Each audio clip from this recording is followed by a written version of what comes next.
Yeah, we are live. All right. Hello, and welcome to episode 100 of the Nintendo Fun Club podcast. This is a podcast about Nintendo and about fun. I'm Ryan, and joining me once again is John. Hey Ryan, Hey, how are you? It's I'm been a doing. while. It's been a while. Yeah. Probably 2 weeks, I think. Right. So, used to be the norm for NFC Hmm. to be away for 2 weeks, but yeah, we've been weekly for a while now, and yeah, I was gone last week. And Ian stepped in, and I totally listened to that episode, and was really happy to hear that he came around on Breath of the Wild, and he loves it now. So. Yeah, Um, yeah. So we probably should have discussed this prior to recording the episode instead of doing it live right now. But I'm starting to get the feeling a little bit with the Switch. Maybe we'll be going back to bi-weekly. I feel like we were really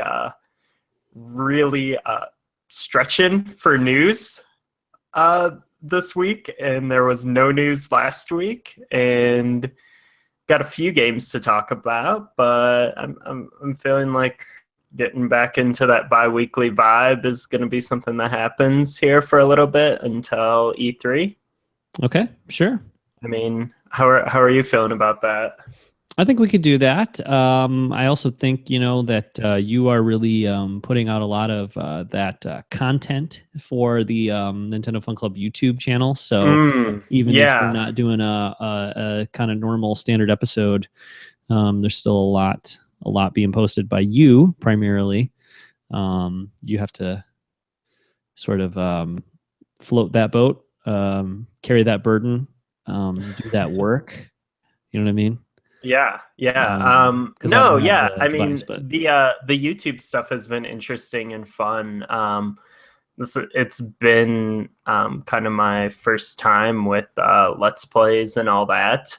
Um, but I've been trying to put out like at least 3 to 5 a week. hmm And I've been hitting those numbers.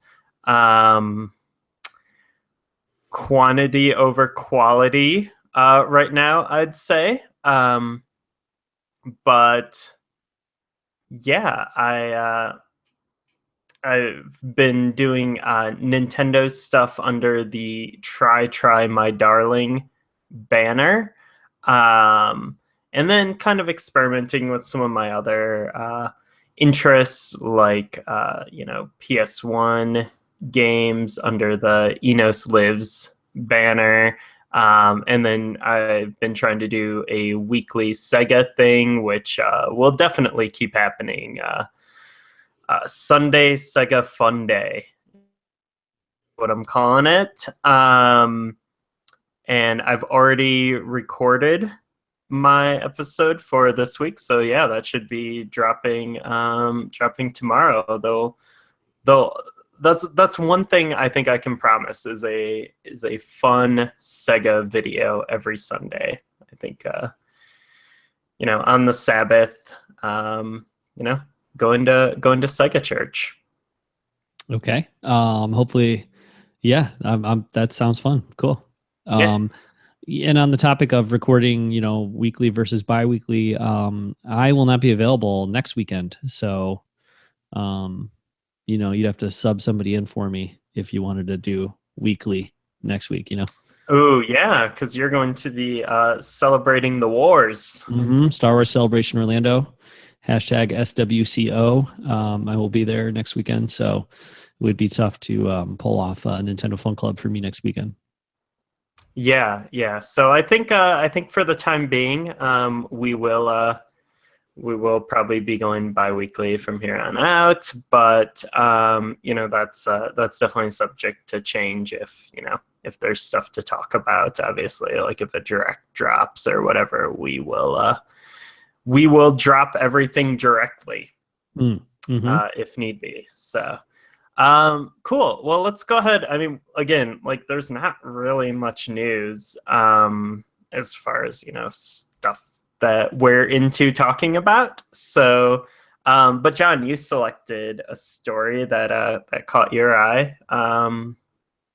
Yeah, What's the I deal there? well, so Iji Aonuma did an interview a few days ago with Famitsu, and they were asking him about whether or not the sort of, Nintendo refers to the open world Zelda game as an open air game.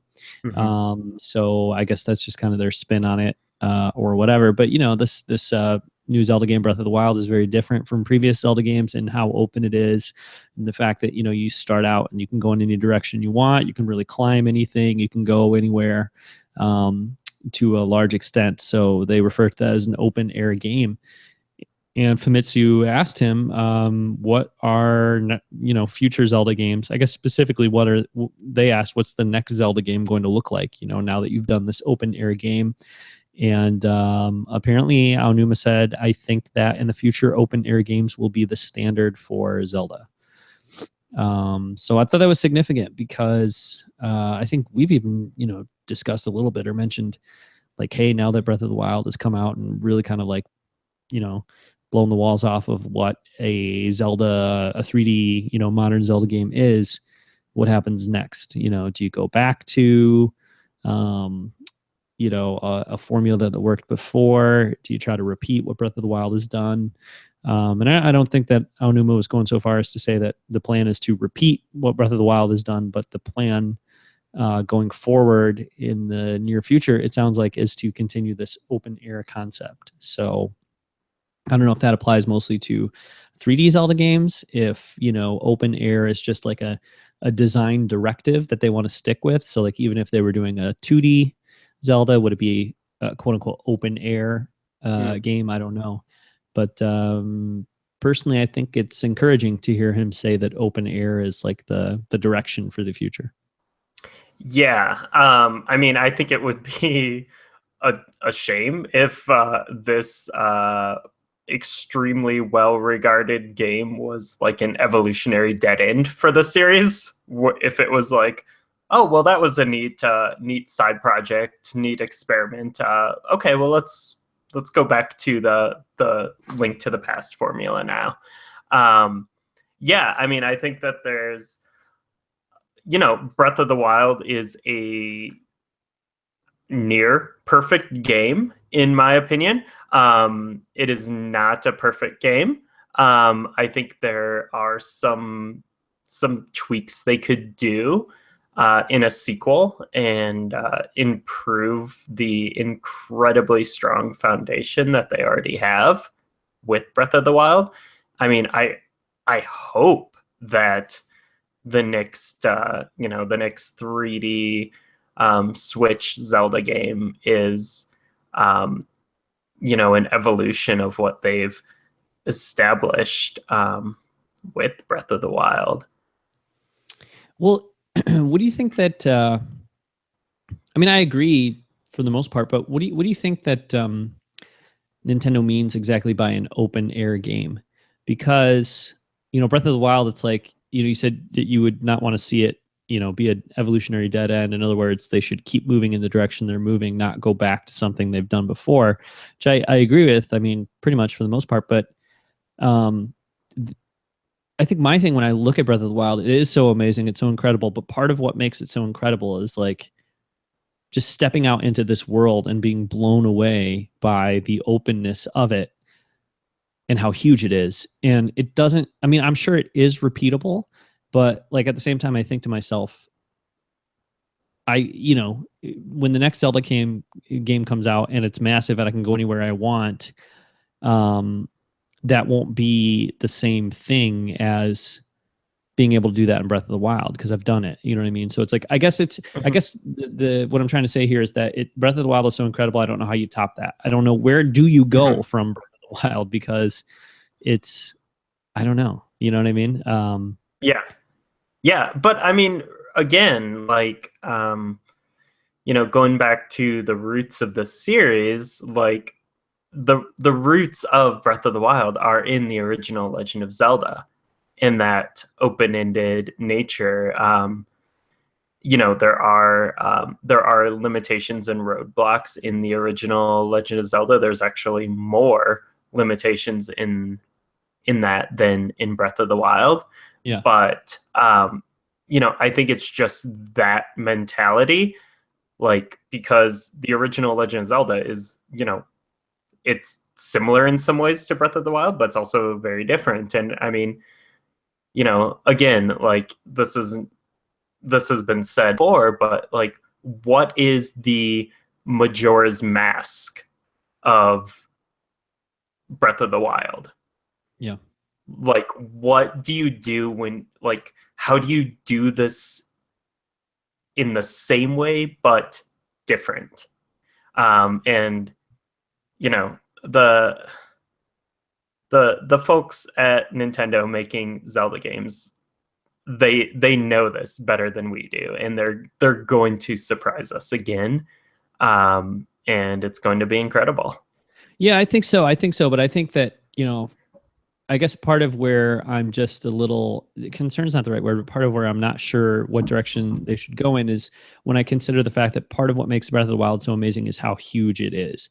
I don't know. Can they? I don't think they can make a game that's bigger than Breath of the Wild. In fact, I would expect that the sequel would possibly or even likely be smaller than Breath of the Wild in scope and stuff like that. And then, like, how do people react to that?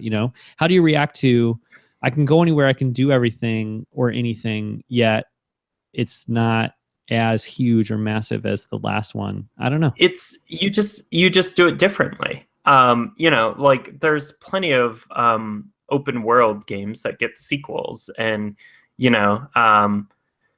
like, what is the difference in scope between The Witcher 2 and The Witcher 3? What is the difference in scope between Elder Scrolls Oblivion and Skyrim? Like,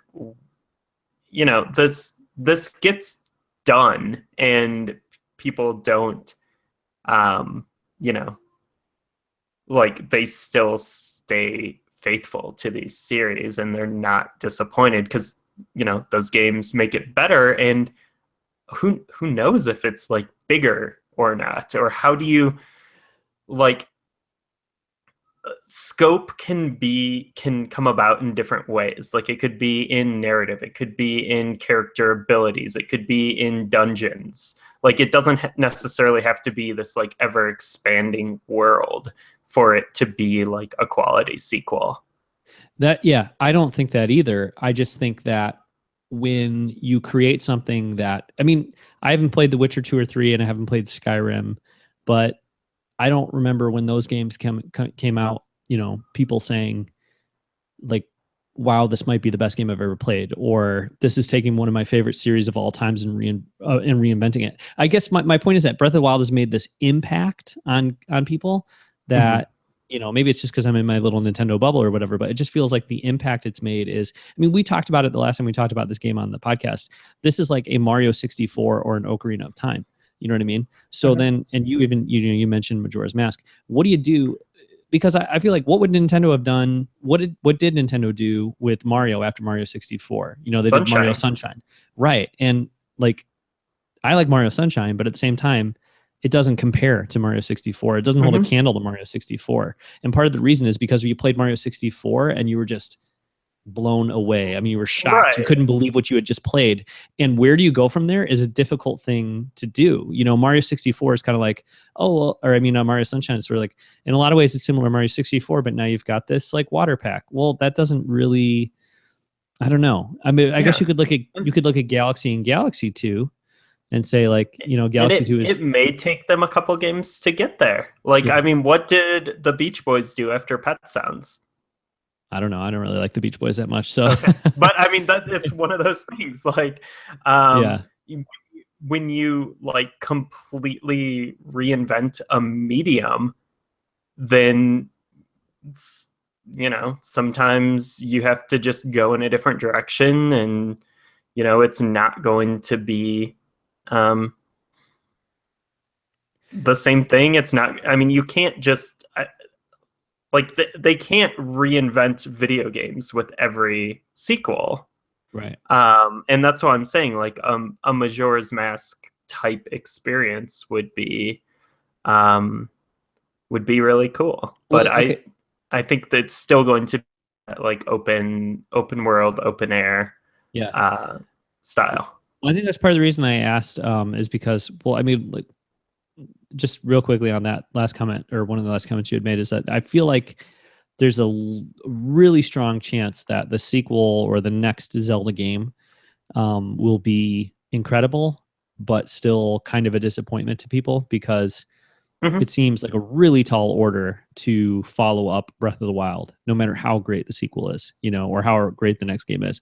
And that's not even necessarily a problem. It's just like a reality is that, you can't like frequently and continuously make games that sort of like redefine genres and are, just like mind blowing to people. So the next game could be really incredible, but still not live up to the standard, or not even the standard, but live up to the sort of the impact of Breath of the Wild. But the other thing I was going to say is like, I think like 5 or 10 minutes ago, I said like, what do you think like open air means? And the reason I was asking that question is because to me, it's almost like Breath of the Wild is an open air game because, according that's Nintendo's like marketing term, but Breath of the Wild is an open air game because it's huge and massive and there's a giant open Hmm. world. But I also feel like it's open air because there's no obstacles, there's no barriers like artificial. You can go anywhere, you can climb anything. You're not going to get to a place where it says like come back later after you've acquired whatever Hmm. orb, or you know what I mean? Like you can just do whatever you're able to do. And I feel like that aspect of the open air concept could be applied to a different style of game. Like you could get the sequel not to Breath of the Wild, but the sequel to A Link Between Worlds, and Aonuma could consider it an open air game if it was truly open in terms of the progression of things, where you go and when you do them. You know what I mean? Hmm. So that's part of what I'm thinking. Like at first he says, "Oh yeah, the next one's going to be open air," and I think, cool, it's going to be like Breath of the Wild. But then it's also like it could be a really different kind of game, but still, what they would kind of characterize as open air, as long as it has that level of freedom.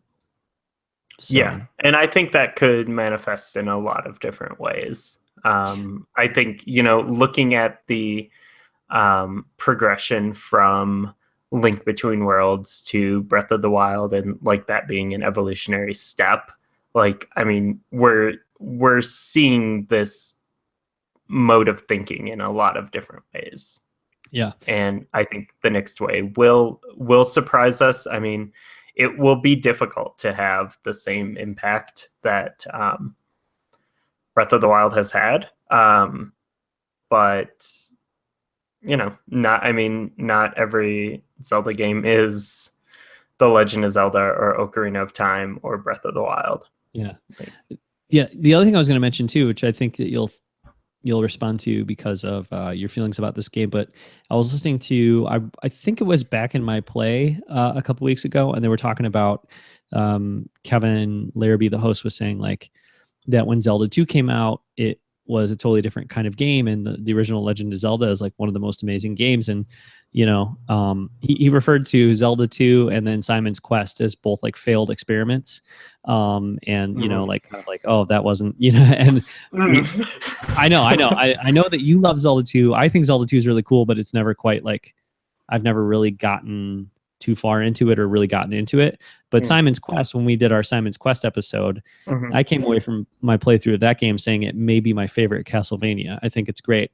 And as much as I have never really been super successful with Zelda 2, like when he said that, and I think that's the kind of feeling that many people would have. When he said that, I kind of thought to myself, I'm glad they didn't just go straight to a Link to the Past. Like I'm glad that they did something different with Mhm. Zelda 2. I think it was a really cool game, and I think it's as good as the original Zelda? No, but like, do I think it is justified and existing and like has a lot of cool ideas and is a really interesting entry in the series for sure. So I don't know. I think maybe what needs to happen and they'll figure it out, like you said, and obviously I trust them to do so. But like, I think what needs to happen is they need to maybe put out a Zelda game or two that are smaller in scale and a different kind of experience before returning back to Breath of the Wild. And not Breath of the Wild, but the Breath of the Wild engine and the Breath of the Wild style game, you know, Hmm. whether that's like a 2D Zelda.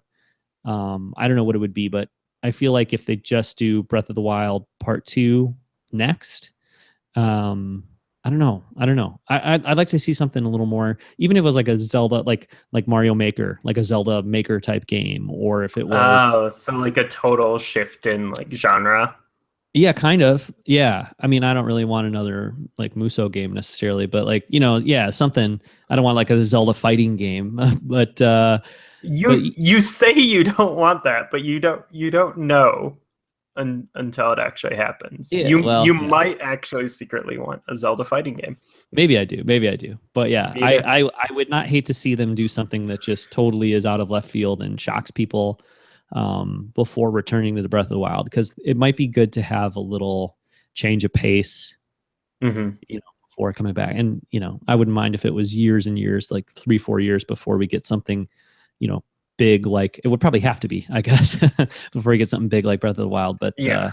something to kind of like, just so that when we do return to Breath of the Wild, it's not like the Breath of the Wild style game. It's not just like, oh yeah, this is what I just have just done, but it's kind of like, you know, after a different kind of experience, maybe a weirder, more kind of experimental type Zelda game. But Hmm.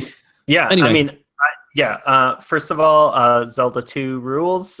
Simon's Quest rules.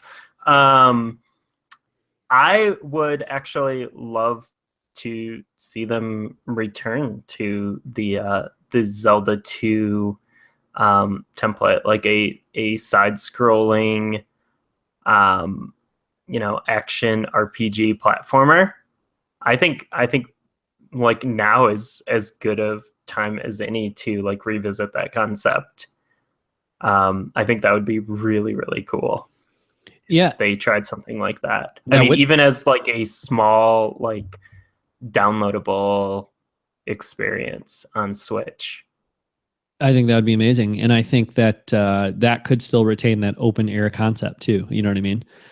It could be Zelda 2 in the sense that it's side scrolling, that it's platform, kind of more platforming heavy, Hmm. that it has RPG elements and stuff. But it could be, you can do it in, you know, it could still retain that feeling of like this world is open and you can go, you can explore it in any direction, in any kind of, you know, way that you want to. I think Hmm. that could be still really cool. So yeah, I would love to see them do that kind of thing, something along those lines, but still, I feel like maybe like and you said it yourself, you know, a few minutes ago, and you've said it many times before, but Breath of the Wild is like, in a lot of ways, the closest to the original Legend of Zelda of any Zelda game since, Hmm. in that it's so open and so just like, okay, I start here and I can go in any direction. Um, I think they can keep that no matter what they do with the next Zelda game. Um, and it'll still be an open air game. It doesn't have to be like just totally from the Breath of the Wild template or like cut from the Breath of the Wild cloth. You know, it could be a really different kind of game, but still be open air if what they've decided after 30 years here is, you know, what we want the future of Zelda to be is what Zelda was rooted in from the beginning, and that's like the ability to go on a self-directed adventure and explore it in the way you want to. Hmm. That kind of mentality could be applied to other types of games besides just like the Breath of the Wild style game. Hmm. Yeah. So Um, yeah. We sure have said wild style Wild a style. lot tonight. Like those words have been together a We lot. haven't said Wild Stallions at all tonight, though. No, San Dimas High School football rules. Um, cool. Yeah. So I think that's Yeah. that's the Zelda talk Yeah. for this episode. I don't know about you, but like I'm someone who listens to like a ton of video game podcasts, and I can't even believe I'm saying this, but I'm starting to get slightly burnt out on Zelda talk. Like it's I'm I'm not saying like everything that needs to be said has been said, but I'm I'm ready to hear some different games talked about. Like it's kind of we're kind of hitting like the Dark Souls threshold Mm, during that time period in 2011 or yeah. so, when every podcast for about 3 months was talking about Dark Souls, which is fine because Dark Souls is cool and that game is really good. But eventually, you're like, yeah, man, this we should talk about some other video games because there's a Yeah. lot of video games. No, I hear you. Because I'm still only one divine beast into Breath of the Oh Wild, my and god. I'm still like, Oh I my mean, I'm god. 50 plus hours, but I'm still Hmm. only one divine beast. So, um, where I'm at with podcasts right now is I like the 10 or 15 minute like check in with our Zelda progress segment or like Hmm. discuss one element of Zelda segment because like for me, I think there are a lot of Switch owners out there who are still where I'm at with Zelda, which is like I'm in this for the long haul. And when I bought the game, I thought I'd be playing it for a few months, and it turns out I will be. Hmm. So it's still on a lot of people's minds, I think. But um, for the first 2 or 3 weeks after the game came out, every podcast was 90% Breath of the Wild, and Hmm. I'm past that stage. Like I don't need constant Zelda talk anymore, but I Hmm. don't mind the occasional. I don't mind the frequently or regular kind of small segment on Zelda. But yeah, Hmm. I know what you mean because it was for a while there. It was every podcast all the time was all Breath of the Wild. But Hmm. Which is cool and it's like well deserved and like and what most of us else? were Yeah, all I'm Breath of the no, Wild all the yeah. time for a while there. It's like Yeah. So what else is even worth talking about? But what else is worth playing for a while there, right? yeah, So yeah. but yeah, now I mean you're starting to get into dangerous territory because people are their lips are getting looser with the spoilers. Yeah. There's a little less discretion in that regard. I feel we're getting a little loosey goosey with that talk. Yeah, we are, but I feel like I know everything. Like I don't know what could be spoiled for me really too much. And you've beaten the Yeah, game, so maybe you would have the knowledge to tell me I could be wrong about that, but I know how yeah, many of everything there are. I know I've been to almost every region on the map. Um uh, I don't know what the final battle of the game is like hmm, really, but I could probably figure it out. You know what I mean? Like I don't know. I sure. just and I honestly, I don't really care about the story. I'm enjoying when I find a memory, I Mhm. enjoy it, but like that's not what I'm playing for at all. So I'm not even really Uh, worried about that stuff, to be honest. yeah, and you probably shouldn't be. I mean, yeah, like the only thing I would avoid at this point is the talk of the last memory. Okay. I think I is think the story content you want to avoid You and the Ian final mentioned that memory. you get it after getting the other 12, right? It's kind of like Hmm. it's not on the list of Yeah, the 12. It's okay. yeah, and that was the most impactful moment of the game for me story wise. There's this is a game where the impact mostly came in through like self-made stories and collaboration with others and gameplay experiences. But story-wise, the the last memory is the one that definitely had the biggest impact for me. So Yeah. I would want everyone to be able to kind of experience that in the context of the game after getting the other memories because that's where it's going to happen. Yeah. So Cool. cool. So yeah, let's get into some games we've been playing, Some and games you've been playing. we've been playing. You've also played some games, a Yeah. game. um, but yeah. So speaking of best games ever made, um, I finished Shovel Knight: Specter of Torment, and that is out of my top 3 favorite Shovel Knight games. That is number 1. Really? That is my You number like 1 favorite. Specter of Torment more than the original Shovel Knight? I do. Wow. I do. Wow. I think Specter of Torment is the best Shovel Knight experience. It Wow. is incredible. Have you played it yet? I haven't played it yet. No. I could probably play it on my Wii U, I think, right? Because since I Mhm. have the original Shovel Knight there, I think it would be updated with that.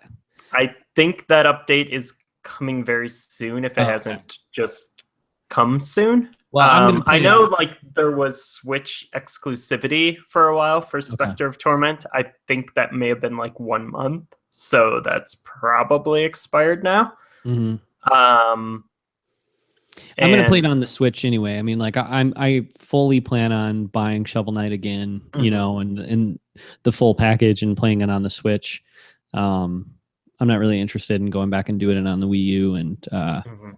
pretty happy to give Yacht Club more money for Shovel Knight. Like, Yeah, kind of want to do that anyway. So, but like I said, I'm only one Divine Beast in on Breath of the Wild, so it's not necessarily a huge priority right now. yeah. Like after Breath of the Wild, Spectre of Torment is my favorite Switch game.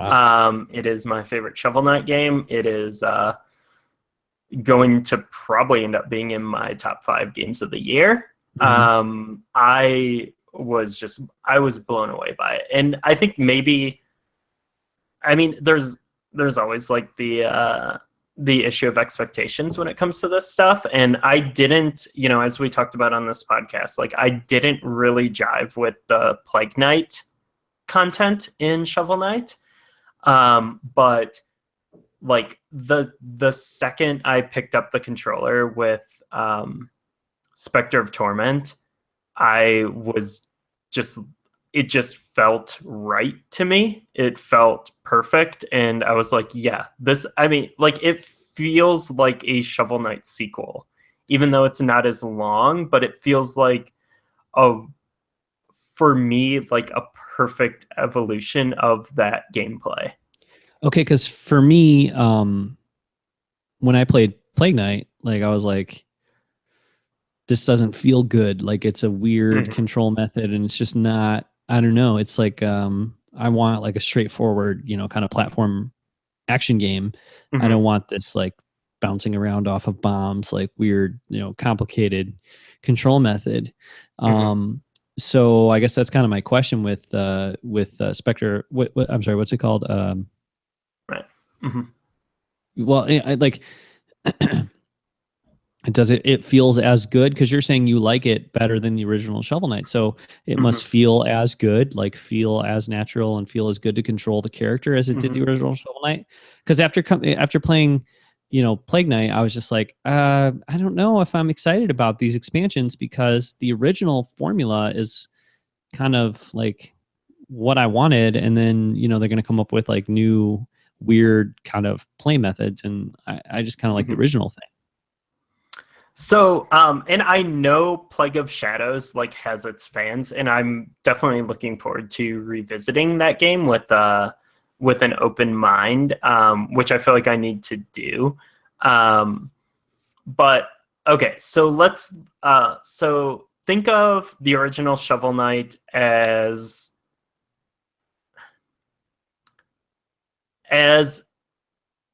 I don't know if I like Mega Man, but it's kind of Castlevania as well, like the original Castlevania. So think of the original Shovel Knight as Castlevania. Spectre of Torment is Ninja Gaiden. Okay. That's the best way I can explain the difference between those games because um, the original Shovel Knight, like you do have like a lot of mobility. You have your like Ducktales slash Zelda 2, like down thrust and all of that. But it going back to it, which I did after playing through Spectre of Torment, like it feels as I, I don't want to say it feels as stiff as the original Castlevania.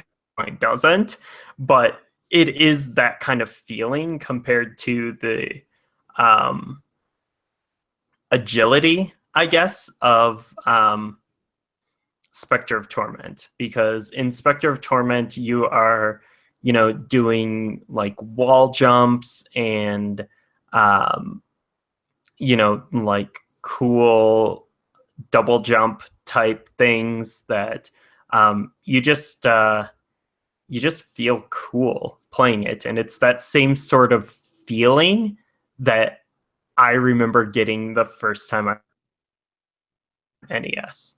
So it's like mechanically these games draw from a variety of influences, obviously. Um, but the feeling I got playing it was like playing Ninja Gaiden for the first time. That's a pretty solid endorsement. Yeah. And the other, and so like just mechanically, it is incredible. The level design is incredible. You still have plenty of secrets, so much stuff to do that's like way too hard for me to ever do. Like I barely finished the game. It was a struggle just to like finish the game, but in a good way, in a Shovel Knight way. But I finished at about 3.5 hours, and I was only at 32% completion rate. So gives you an idea of like the scope of it. Mm-hmm. The the most surprising part of it of all for me though was I legitimately got into the story, which I was not expecting at all. At all. Um, I they they uh they hit some notes that are really solid in the storytelling, which is pretty incredible, considering like the limited tech they're working with. Um, and again, that's where the comparison comes in for me because that game was one of the notable things about that game was the cinematic storytelling, and there's a little bit of that in this, and it's pretty cool. I mean, I wasn't like thing, but I was way more invested than I thought I would be because this style of game, it's a game that you could easily like just skip the cutscenes for and like not even think about it because it's like, oh, this is a 2D silly platformer. Like, why do I even need a story? And in times, you're probably going to have a point there. But yeah, I was surprisingly invested in the story here. I really, really enjoyed it. Wow. That's cool. Yeah, I definitely would not have looked for that or expected that in the game, but that's good to hear for sure. Yeah. So, let's see. Other things I've been playing. Alpha Mission 2 just dropped on the Switch this week. That is another Neo Geo game. Um, it's an early Neo Geo vertical shooter. I think it came out in 1991, and it is a sequel to the original Alpha Mission, which actually got a Famicom/NES port. It's very much inspired by Xevious. So it's a vertical shooter where you're, shooting dudes in the foreground and you're dropping bombs on enemies in the like lower layer of the stage. But It's really solid, really fun, tons of difficulty options because it's a super hard game, and it's cool to be able to like lower the difficulty a bit. And the music is good, and the sprite work and pixel art in the game is really, really incredible. It's super detailed and kind of gorgeous to look at. So there's not a whole lot in the way of vertical shooters on the Switch or coming to the Switch, it seems, as of right now. So, but if you like that style of game, it's definitely a solid choice. Well, and the Switch is a really good platform for that kind of game because if I understand correctly, the arcade classics, they have the option to turn the system, To change Tate the mode. orientation, right? Yo, Mhm. yeah, exactly, yeah. Yeah. Tried So that? I tried doing that with this game. Uh-huh. And I just got a sideways box in the middle of the screen. Really? Huh. Yeah.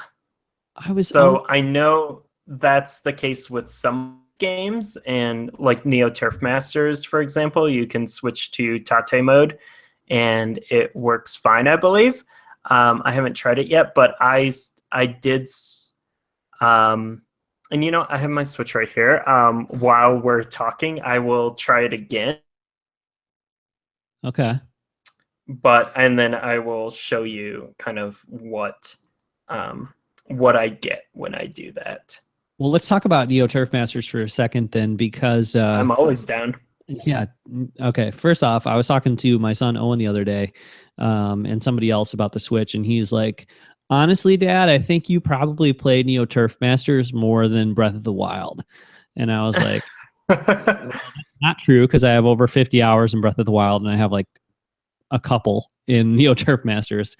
But I do oftentimes, like, if I have 5 minutes here or there, I'll like pick up Neo Turf Masters and just play for a couple minutes, So Mhm. obviously, Breath of the Wild, you can do that, but it doesn't lend itself to that style play quite as much. So I guess the thing is, he probably in like casual instances will see me just like playing Neo Turf Masters for a few minutes. So that's why Mhm. he feels that way. But last week I think last Thursday, so a little over a week ago, Kevin came over and I wanted to show him Neo Turf Masters because he doesn't have it. And we were going to play 2-player. And I actually texted you, Ryan, because I was like, I could not get the Switch to recognize, two different controllers, the two different Joy-Con individually.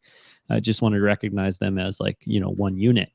And I haven't had the chance to go back in and really test it out. But I think my error was that I didn't go, and this was, you texted me and suggested this, but it was already like Kevin had already left, so I couldn't try it. But I think my problem is I didn't go back out to the home menu and go into the controller settings and like Mhm. change the controller settings so that it looks at the Joy-Con as, two individual controllers.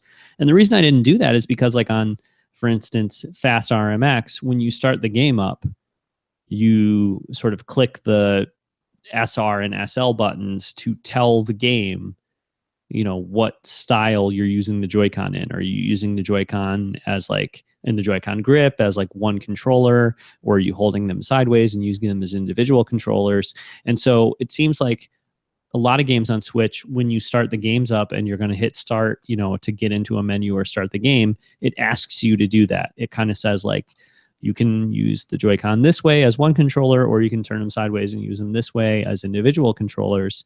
And the arcade classics or arcade archives, they don't do that, which is not a big deal. It's fine. But I feel like as somebody who's on a Nintendo podcast, somebody who has been playing Nintendo games, constantly over the last 30 years, etc., Mhm. like the fact that, and it wasn't just me, it was also Kevin, who's also been a huge Nintendo fan, like all this time.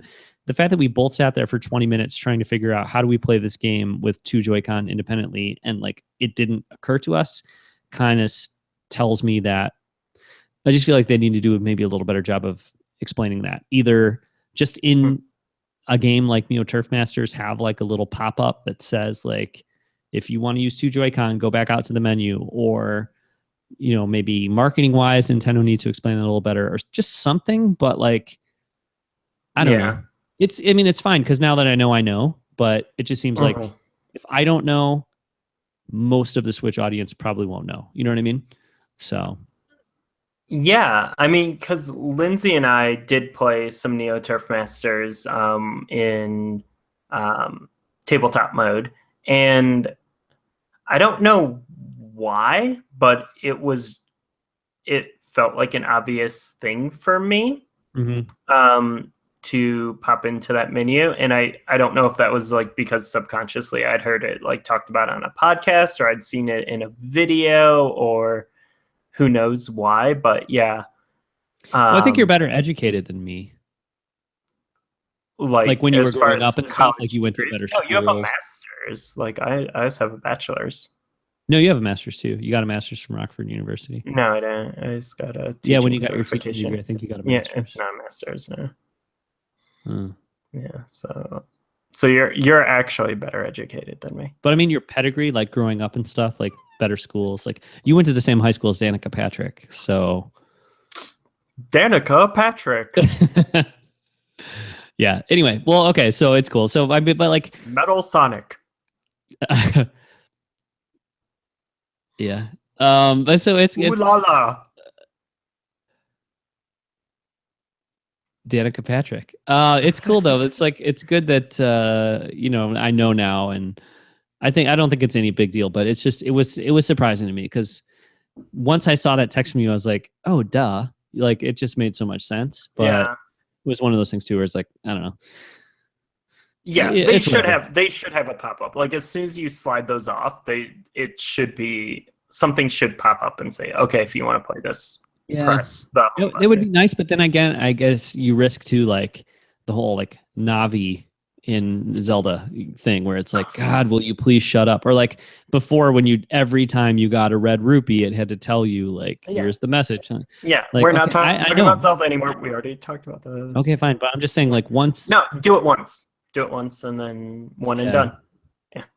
All right. Yeah. So thank you for allowing me that time to get my Switch and pop into Alpha Mission. But so here's what happens when I change the display settings. So you can't read it, whatever. But I changed the orientation of the display. And then when I go out, it's just this. Oh wow, okay. So it doesn't it doesn't get all tate proper like but this game was played that way, and like did this game have that mode natively? Maybe that's the issue. To be honest, like assuming this is a 1991 arcade release, I assume it was probably on a 4x3 monitor. Well, a 4x3 monitor in horizontal orientation, not like in landscape, not vertical. Yeah. Okay. But there must be. So what we need on the Switch is a Neo Geo like arcade game that was in vertical orientation in the arcade.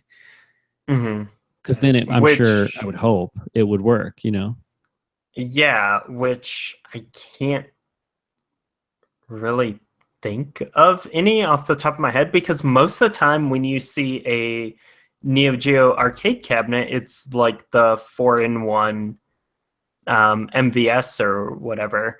Okay. Where you select your game, and those are always 4x3 monitors. Like all right. Well, okay. Let me back up. We need an arcade classics game from Hamster that had a vertical orientation in the arcade, because then it would probably work on the Switch. I think. Yeah, that's probably the issue. Yeah. So because Hamster does like this arcade classics right now on the Switch, it's limited to Neo Geo games, but generally speaking, it's not limited to Neo Geo, right? So. Yeah. So. Because I think like even on like PS4 and stuff, if I'm this is basically just going off what I've heard other people say on podcasts, but like I think the arcade classics, like you can do like for those games, you can do the vertical mode, but you'd have to like take your monitor and like flip it up, you know what I mean? Like on its side. But that's what's so nice about the Switch is like Yeah. I you mean, could just lay it down on a table I'm vertically or thinking whatever. about the arcade classics I have on my PS4 though, and like, I mean, I have like Renegade and Contra, um, in this really bad wrestling game. But like all of those are 4x3 orientation. I can't think of any like vertical shooters I have. And when I think about like going to the arcade and seeing, you know, tate mode cabinets, like the only thing I can think of are like cave bullet hell shooters, which are Mm-hmm. like way later. I can't think of any like 80s or like early 90s arcade games that are in tate mode. Well, hypothetically, if Yeah, a I game mean like it that would gets be released cool. on the Switch, Yeah. it'll be the best ever like platform for that, because you could it sounds like there's probably not enough that would make it worthwhile for, someone to release a stand where you could place it, in the vertical mode or Mm. whatever, but that would be really, really cool. Yeah, and I mean there's plenty of, vertical shooters that exist that could you know, that I would love to see get that treatment, like Ikaruga, for Mm-hmm. example. That would be amazing to get like a tate mode Switch version of that. I mean, there's countless games in the genre that it would totally work for if if a developer was willing to put in the effort and if the market was there on Switch. So Yeah. we Hey, will see how that shakes out. while I'm thinking of it, I have a suggestion for you for your Enos Lives, try my darling videos. Mm. Um, last Sunday was WrestleMania, and I had a little WrestleMania get together, and I wanted to have the pre-show started at 4. So I suggested to my friend Darren, come over at 3 because we'll play some like old wrestling games. Mm. And I downloaded like a Super Nintendo WrestleMania game, and I downloaded this PlayStation WrestleMania game. And Darren was telling me that everybody hates this game, but I was like, it's awesome. It rules. It's like a fighting game Is it almost. WWF the arcade game? Is that what it is? They're like digitized Yeah, and with like Doink the Clown versus Doink the Clown I was versus playing. Bret the Hitman Hart. Those are the two characters that we played as. We played as Doink and Hitman. And Hitman would like, it's like Nice. a fighting game. So Hitman would like Yeah. throw these hearts, and like Doink's hand would Oh get my all god. big. And so obviously you're familiar with that Oh game. yeah, dude. I thought that game was awesome. It's so good. WrestleMania the arcade game. I love it. It's from it's I didn't even from realize it was an arcade game. This makes it even more appropriate for our current conversation. yeah, and it's from like the NBA Jam guys. Yeah, it feels very NBA Jam. Yeah. Mm-hmm. And it actually got so that game's super underrated, but even more underrated is its sequel, WWF In Your House, Okay. All right. which is which is its like super weird sequel that's I has like weirdly higher yet at the same time lower production values. Okay. So yeah, all I gotta say about WWF In Your House is Bam Bam Bigelow running will change your life. It will change your life for the better. All right. No, I absolutely love those games. I think yeah, WrestleMania the arcade game, it had it was ported to the 16-bit platforms, but it also got like a PS1 port and a Saturn port, I believe, Okay. which are closer to the like arcade Ooh, I should get the experience. Saturn version then. Yeah. Yeah. I think the PS1 version actually ended up being like a greatest hits. Okay. It That's sold the pretty version I well. was playing was the PS1. Oh, okay. Cool. Yeah. Cool. Yeah. Yeah. So no, those games are awesome. But Yeah, I feel like that era of wrestling games, like you know, pre N64, or the template that kind of happened with like the THQ games like WCW and WO Revenge, and um, you know, I can't even remember what the other ones are. Like, obviously, it kind of culminated in No Mercy. Yeah, we Um, played that too. yeah, which I mean is great, and I love like WCW versus the World. Um, I think that was the PS1 game, but there's also another game that kind of predated those on PS1 called Power Move Pro Wrestling, Okay. which kind of established a lot of those conventions. Um, but yeah, those are cool. I actually like a lot of the 16-bit, um, like the SNES games. Like I really like the Super WrestleMania for SNES. I think that's really solid. And I think Yeah, we're playing that. Royal Rumble is even better. Okay. But yeah, I feel like we could have a special podcast about this. I would love to revisit those games. Yeah, that would be really cool. Yeah. So okay, what were we talking about again? Vertical shooters.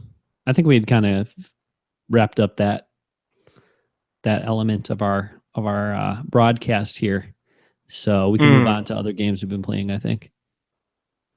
Doink the Clown versus Doink the Clown. It's so good. It is. All right. I think we only have like one more game to talk about. Oh, yeah, we only have one more game to talk about. Okay. Um Minna Day YY Spelunker demo, Japanese demo. We both played this. Mm-hmm. I recorded a video about it today and put it up. But you are the one who tipped me off. So, what kind of inspired you to check this out? Well, I just saw Go Nintendo, posted a news story or whatever saying that that demo was up on the Japanese eShop, and I have loved, having the chance to play stuff via the Japanese eShop that I wouldn't otherwise be able to play. Like I have the Tetris, the Puyo Puyo Tetris demo on my Switch, and I've only played it once, but actually, Go Nintendo has, Kevin Rami Cowboy from Go Nintendo has talked about how much like playtime he's gotten out of that demo, and how you can do like 4-player in the demo, and you can really play that demo like for a long time, and there's plenty to do. I've only really played it like once, but just being able to like download demos of games that may never come out here or whatever has been cool. So when he said that or posted that new demo was up, I was like, oh, I've never heard of this game. It's free. Let me go check it out. So I guess it's based on, because I looked it up like on Wikipedia or whatever, and I guess it's based on a game for PS4 called Spelunker World. Are you familiar with that game? Oh, I see. I didn't know that part of it. Like, I knew the lineage going back to like early 80s PC um, gaming, like the original Spelunker, Mm-hmm. which was like, a super punishing PC game that weirdly took off in Japan. And then I Mm-hmm. know stuff like Spelunky, Yeah. like spiritual successors, but I didn't actually know about that PS4 game. I guess it's free to play, so I considered like checking that out too, but I Oh, haven't got a okay. chance. But it's a free to play PS4 game. I don't know if it's available in the US or if it's Japanese only, but anyway, I just I thought I would check it out, and it's pretty cool. You have the Try My Darling, and people can watch that if they want to see Yeah, and I'm what gonna the sound really dumb in that video because I'm like, well, this is obviously based on this 1983 like Tandy computer game. well, probably Um, is. I well, mean, no, I mean, like, but it has a more obvious lineage that's like yeah, a direct lineage that I didn't really bother to research going into it. But yeah. hey, that's the fun of Let's Plays. You don't have to know what you're talking about. You Well, I'm just sure that play. 98% of the audience that may or may not play that game on Switch, you know, They're not going to be like, oh, there's a new Switch game. Let me go research 30 years of video game history. I mean, like it has to exist as a product right now anyway, you know? So, but my point in bringing up the whole Spelunker world thing is that it seems like it's at least partially, you know, like mostly based on something that's already out there if people want to check it out. So, but I really like it's, well, first off, it has a lot of Japanese text in it, you know, like menu wise before you get into the game. Which I broke down in my video. Oh, okay. See, I haven't had a chance to watch the video yet, but I feel That's like okay. 10 people beat you to it. all right. I'm sure many more will watch it. You know, Probably not before I get that, to it because I'm going to watch it soon. But yeah, no, the life of the video. No, I want to see it, but I actually texted you, Ryan. I mean, let's just call a spade, give credit where credit's due. I was like, hey, this is content that needs to be on the Nintendo Fun Club channel. Make this video. So as your that did happen administrator or supervisor, I said, you know, please make this video for our fans. I was given a directive. Yeah. Also, I apologize for referring to anybody who may or may not listen to this podcast as a fan. I've never done that, and I feel very embarrassed to say that. That's a gross way to, you know what I mean? Would you ever say that? What? Like be like, oh, the people who listen to our podcast are our fans. I don't think of like people who listen to our podcast as our fans. That's like a weird. Yeah, no, they're people I appreciate for humoring us. Yeah, exactly. Yes, that's a more accurate. Anyway, the point is, I don't know what most of the text says in the menu and story and whatever else. So like when you first start the game up, you're in like a hub, you know what I mean? And there's like a little like a little tent you can go in to like organize your gear or something, and there's like a couple other stops, and then there's the cave, you know, because the game is all about like exploring these caves as far as I can tell. Spelunking. Yeah. So you know, I feel like there's more to the demo and to the game than I understand because I'm not able to like really explore the like gear options and stuff like that. I used Google Translate, like I tried to like on my phone, like take pictures nice. and stuff and like see what some of the text meant, but didn't help me too much. So I'll just chime in here on that initial hub screen. So basically what you have is like at the top you have your cave, to the like top left you have your items that you acquire in the cave that you can customize your character, you can create sets of gear in there, and you can and not obviously if you haven't played this, but once you start playing and you've equipped gear, it levels up. The benefits of gear leveling up, I still haven't figured out. I only spent about 25 minutes with the game today, but I'm not really sure what the benefits of like leveling gear or leveling your character are. But then also on the hub you have a ranking area, which is like zoned off for the demo. So I would assume that would be like leaderboards with your friends and everything.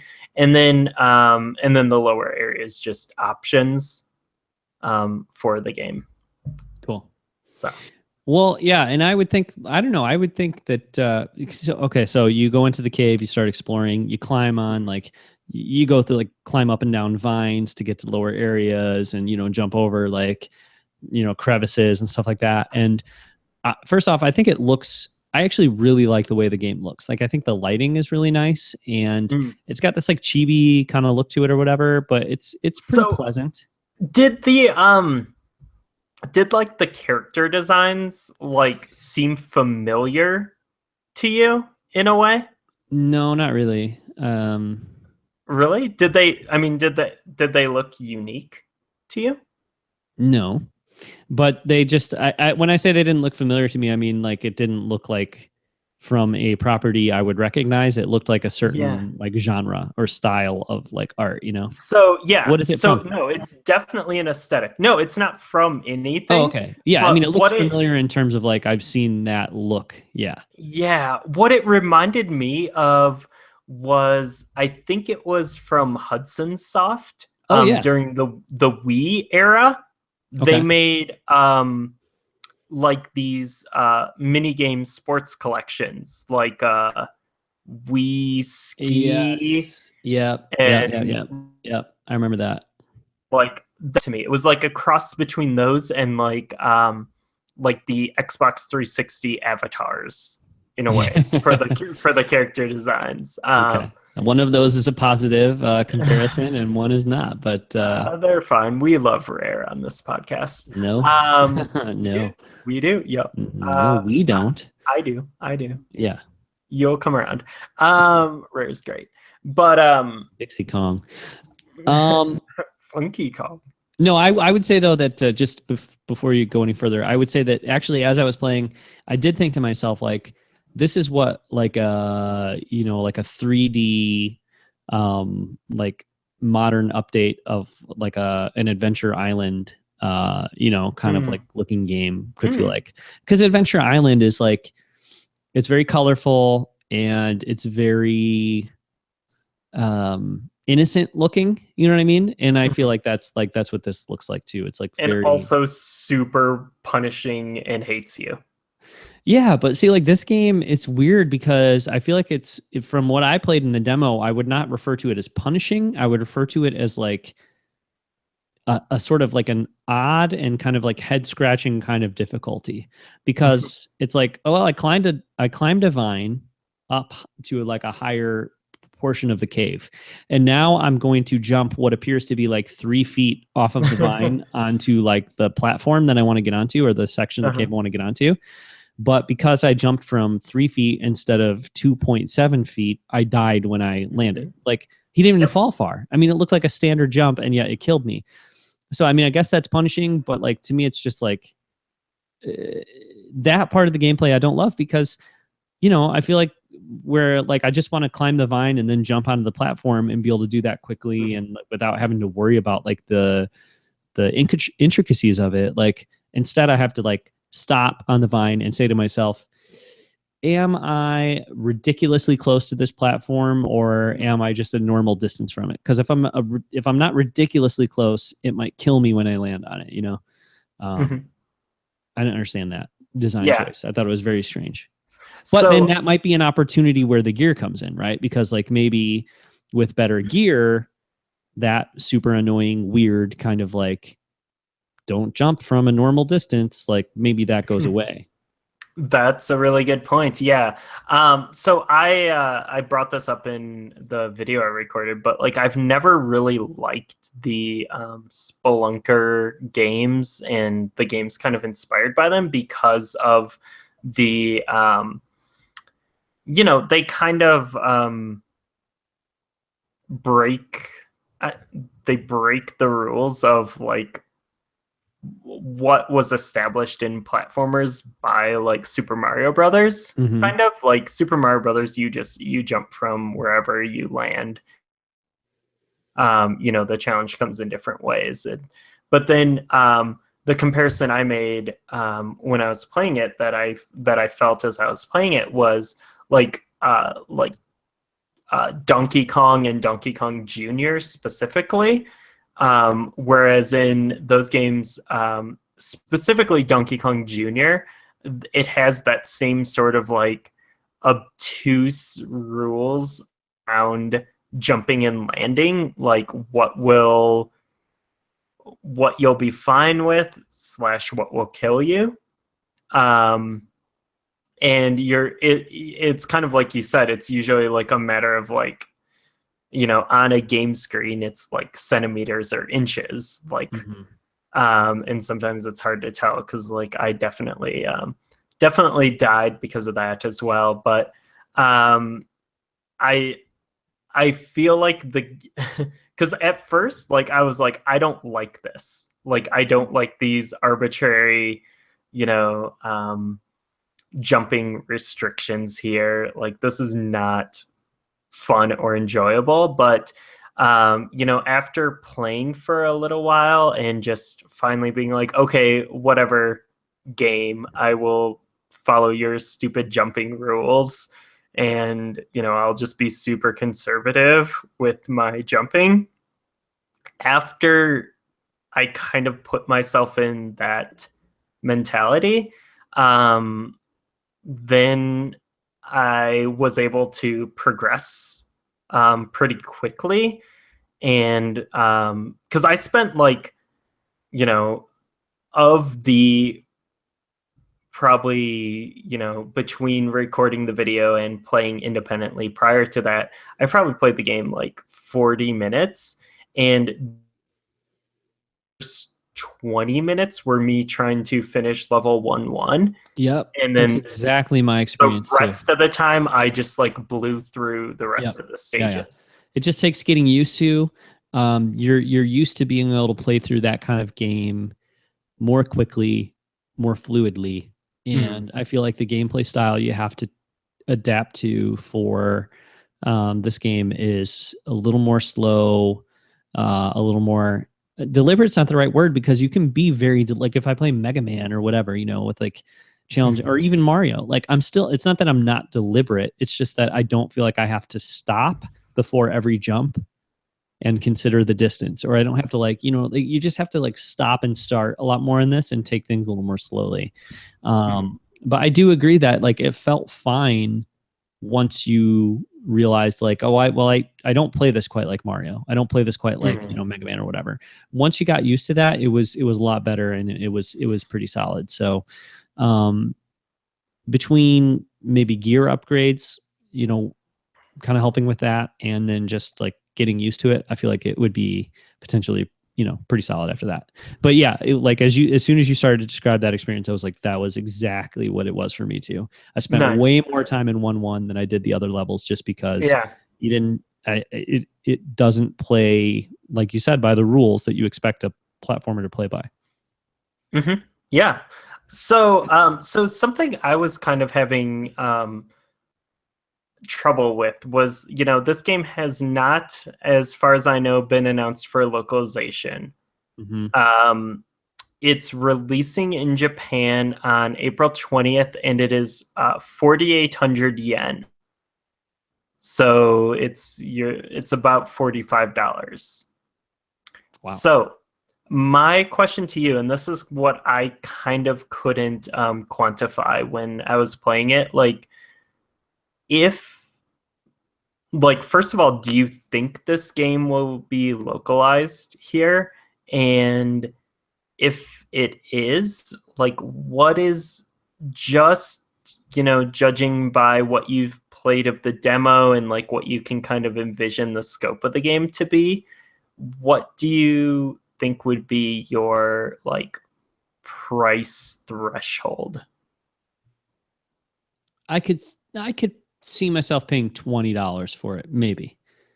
Okay. But that's kind of like on the high side of what I would probably want to pay. So less than half of Yeah. what it's going for in Japan.